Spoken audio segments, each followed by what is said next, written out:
Al Polo Universitario di Agrigento anche il ministro dell'Interno Angelino Alfano partecipa all'intitolazione dell'auditorium a Rosario Livatino. Gli interventi al videogiornale Davide Saglia.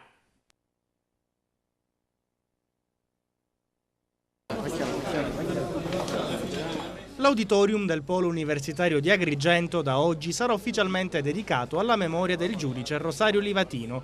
L'intitolazione è avvenuta questa mattina con una cerimonia che ha visto la presenza di autorità religiose, cattedratiche e civili. Un riconoscimento sentito che trova radici nelle forti doti di integrità morale del giovane magistrato, ucciso dalla mafia il 21 settembre del 1990. Alla cerimonia di intitolazione presente anche il ministro degli Interni Angelino Alfano, il quale ha così commentato questo atto alla memoria di un modello di dedizione e sacrificio. È una traccia di legalità in un luogo di cultura e di legalità. C'è anche un bel ricordo personale, l'allora giovane parlamentare, cioè io, feci mettere in bilancio dello Stato i soldi per realizzare quest'opera e l'allora presidente del Polo Universitario si chiamava Roberto Lagalla. Oggi sono il ministro dell'Interno e il presidente del Polo Universitario è diventato il magnifico rettore dell'intera Università di Palermo.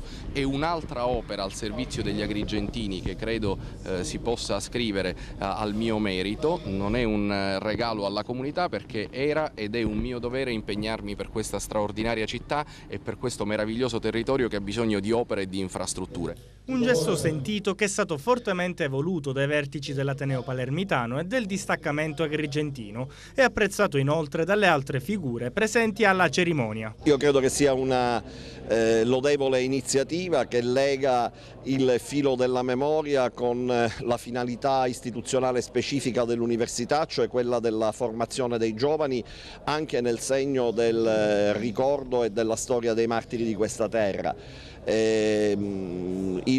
La costruzione civica si realizza attraverso un elevato livello culturale. Ecco perché intitolare un'aula universitaria a Livatino è un segno non rituale ma assolutamente essenziale. Noi siamo veramente orgogliosi di poter intitolare l'auditorium al giudice Livatino perché l'auditorium è il simbolo di questo polo universitario, simbolo perché ospita, diciamo, è deputata ad ospitare le manifestazioni dei giovani, non solo studenti del polo universitario ma anche delle scuole medie, delle scuole superiori.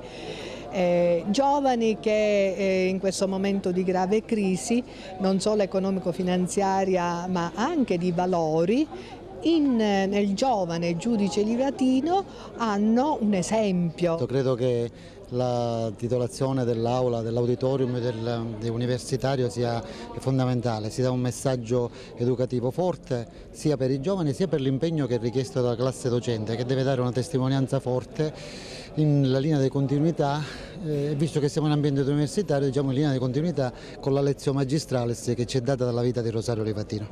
E in un luogo come questo intitolare un ambiente al Livatino diventa un invito e un impegno. Se qualcuno ha creduto nella legalità ed è vissuto per la legalità, forse c'è bisogno di altri che là dove si trovano possono continuare questa storia. E sperando che anche aver intitolato Livatino, lo sto dicendo a tutti, possa significare un impegno a non far chiudere una realtà come questa.